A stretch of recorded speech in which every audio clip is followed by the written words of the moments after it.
یہ بات ہے قرآن کی. یہ کوئی قرآن نہیں ہے، یہ بس جھوٹی شاعری ہے، محمد کی شاعری. یہ بات ہے اس آگ کی جو لگائے گی ایک بیوی اپنے شوہر کے لیے. محمد کے درد سے مجھے سکون ملتا ہے. غلاموں، یہ کانٹے اس کے گھر کے سامنے بچھا دو.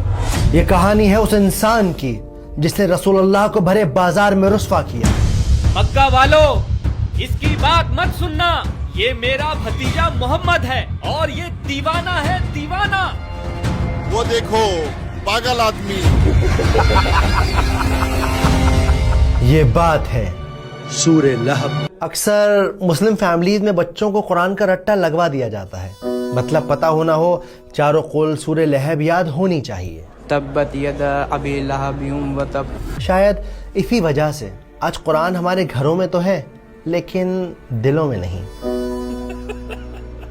کیا ہے سورہ لہب؟ سنا ابو منال، اللہ نے ابو لہب کا نام لے کر سورہ نازل کی ہے. خدا کی پناہ ہے بھائی. کون تھی ام جمیل جس کا ذکر اللہ نے اس صورت میں کیا ہے؟ ابیہ باجی، سنا آپ نے؟ کون سی بات؟ ام جمیل کا ہار اس کے گلے کی رسی بنے گا آخرت میں. اور ایسا کیا کر دیا ان دونوں میاں بیوی نے کہ اللہ نے قرآن میں ابو لہب کا نام لے کر انہیں کرٹیسائز کیا ہے؟ اس کا اللہ ہمیں آگ کا عذاب دے گا. کہتا ہے میں لکڑیاں اٹھاؤں گی اپنے سر پر.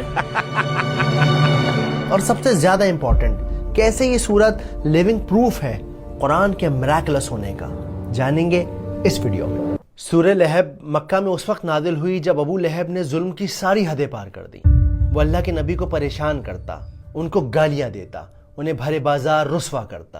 میرے بھتیجے نے باپ دادا کا مذہب چھوڑ دیا ہے، کہتا ہے اس ایک خدا کو مانو. اس سے گھٹیا بات میں نے آج تک نہیں سنی.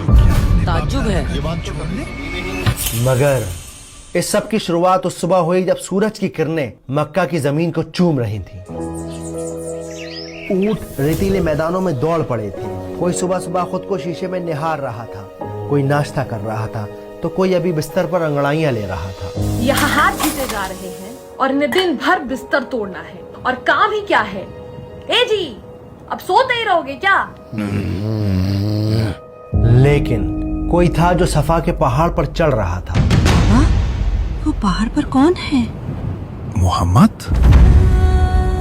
یہ وہ پہاڑ تھا جس پر چڑھ کر مکہ والے ایک دوسرے کو اکٹھا کرتے، کوئی خاص بات بتاتے. صفا کے پہاڑ پر چڑھ کر اللہ کے نبی نے ایک گہری سانس لی اور پھر زور سے پکارا.